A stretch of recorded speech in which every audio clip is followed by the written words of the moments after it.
创爱旅行，玩家带你玩房车。前两天我在给大家分享我们这个移动式卫生间使用体验的时候，有网友在底下问说这个移动式卫生间异响情况怎么样啊？那刚好就着这个问题，我今天就跟大家分享一下房车里的异响主要分为哪几种，它们的原因到底是什么，怎么样去避免啊？那我们一项一项来看啊。那首先我们就来看大家最关心的这个问题啊，移动卫生间的异响。其实之前我接触过有一些车型，这个移动卫生间确实非常容易异响，就是这个门一开起来忽闪忽闪，呱啦呱啦到处响啊。但是我们这台车给大家摇一下啊，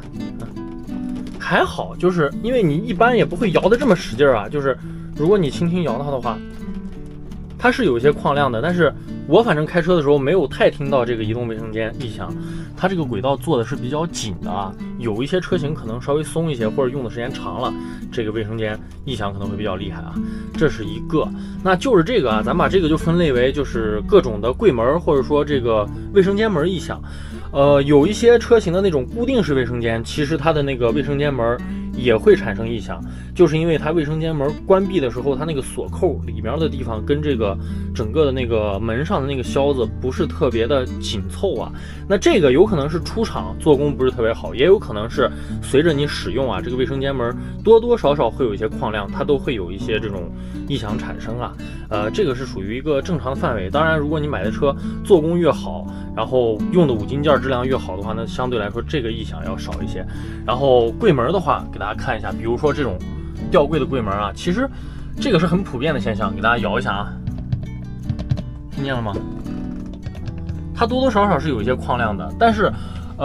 我也拍过，我现在拍过可能不下100辆房车了，就是我感觉其中大概有20%到30%的车，就是少部分的车做工特别好，比较那种贵的车做工比较好，用的件比较好的车，柜门一点异响都没有的也有啊，但是比例比较小，大概就是20%到30%左右啊。这个就是整个的车厢的门啊，或者说这个柜门的异响啊，这是第一个异响来源。第二个异响来源就是家具的一些安装间隙，比如说啊，大家看这个地方和这个柜子，它两个中间就是它们俩不是一体的啊，中间会有一些缝。如果说有的车做工不太好的话，这个中间会有一些吱扭吱扭的响声啊。我们这个车给大家摇一下啊。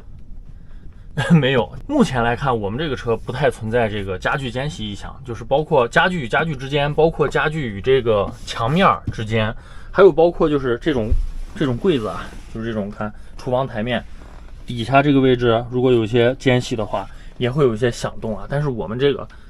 基本上还好，没有发现有什么异响的情况啊。这个就直接跟房车厂家的这个做工用料有关系了啊。大家看房车的时候可以去车上注重一下这一点啊。第三个异响的来源就是你柜子里存储的东西了。如果说我给大家举个例子啊，比如说看这个柜子里，本来这个柜子里有一个大锅，然后我们把所有的东西挤得都特别紧，那它就不容易产生异响。但是如果像这样锅拿走了，现在很松旷啊，你看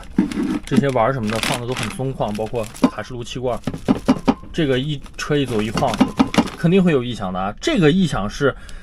最常见的一种异响，所以说我们一般房车旅行的时候，时间长了，我们都会比较有经验，就会把这些柜子里的东西尽量给它挤紧一点，尽量就是把那些缝都填上。比如说看这个位置放了一个大小刚好的包，里边是一些软的衣服呀，什么毛巾什么的，这个就不会有异响。包括后边啊，大家看一下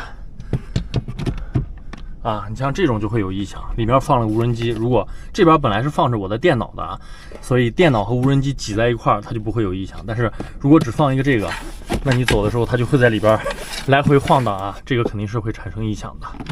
这是第三个异响来源啊。第四点就是车上的一些附属设施，这一点在我们的车上体会的是最明显的。有好多人喜欢车上用这种家用空调啊，但是这个家用空调真的有一个不好处，就是它非常容易在行车过程中异响。为什么呢？一个是它安装的，这个属于是家具的异响了。但是你看啊，家用空调一般都会有一个这个就是自动打开的这个东西啊。你如果把家用空调安装在家里的墙上，它是固定的，那么它这个东西关机的时候应该是完全闭合的。但是在房车上，因为你房车有颠簸啊，家用空调的这个内机这个板子你颠着颠着它就会下来。我们每一次啊开车的时候它是关死的，结果开了一会儿以后它就成这样了，然后它就会看到了吗？就会这样异响啊。这个异响是目前我们车上最大的一个异响来源，我认为。但是这个就没办法解决了，因为你把一个本来它设计不在房车上用的东西装在房车上，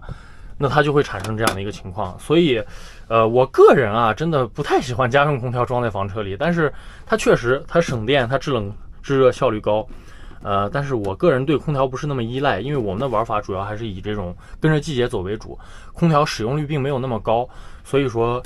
这个家用空调我不是很喜欢，加上它有这种异响。比如说除了家用空调，房车上其他一些附属设施，比如说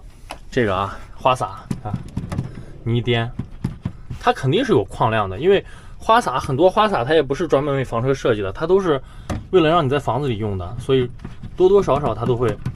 有一些矿量啊，就是异响就来源于矿量嘛。这个是第4个异响来源啊。第5个异响来源，我们这台车没有，因为这是一台 B 型房车，而这个异响的来源是来自于房车的后箱体。大家知道，很多 C 型房车，它的车头和底盘是一体的，房车厂进过来以后呢，要在上面扣一个后边的这个箱体壳。那么这个箱体壳的做工如果不好的话，会产生一些扭动啊，因为车在行驶过程中不可能全是平路啊，会有一些车身的扭转，那么会对这个箱体壳有一个扭力，时间长了，如果做工不是特别好，或者可以这么说啊，就是时间只要够长，里程数只要够多 ，C 型车的后箱体它多多少少都会有一些矿量，有一些异响啊。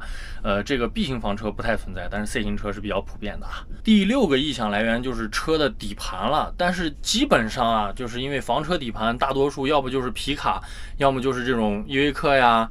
大通的 V90、V80啊这种，它是以商用车用途来设计的，所以说你不能要求它像家用轿车、家用 SUV 一样设计的那么精密，而且本来啊，它是为了承重，它是为了承载、为了干活来设计的，所以说它在这种 NVH 呀，NVH 就是车内的一个静谧性啊，包括异响方面，它就没有做到那么精细的控制，也没有在这上面花太多的成本，所以说房车底盘其实异响也是比较常见的，但是呢，一般你是察觉不到的。你如果能察觉到房车底盘有一些很明显的异响的时候，那你就需要去好好检查一下自己房车的底盘了，大概率是有一些不合适啊，有一些小故障的地方。因为房车我刚刚也说了 NVH 比较差， NVH 指的是车内噪音啊，比如说车行驶起来，尤其是高速的时候，速度上到90或者100以上的时候，整个车因为房车大多数又是这种柴油发动机，那它这个发动机噪音已经够大了，包括它撞风面积很大，所以说它的风噪相对也会比较大，所以在这种背景噪音比较大的情况下，其实你车的底盘的一些小的异响你是很难听得到的。那么所以我刚刚说，如果你能察觉到很明显的底盘有异响，那你就真的需要去检查一下你的底盘有没有问题了。这个就是我总结的我们房车上有关于异响的来源的6个方面，还有他们的原因了。跟你想象的一不一样呢？其实我以前啊，因为我是特别爱车的一个人，我对于自己的车是有点强迫症那种感觉的，就是车但凡哪个地方有一点不合适，有一点矿量，有点异响，我都会想方设法的把它找出来，然后去解决掉。但是自从玩了房车到现在，大概有5年多的时间，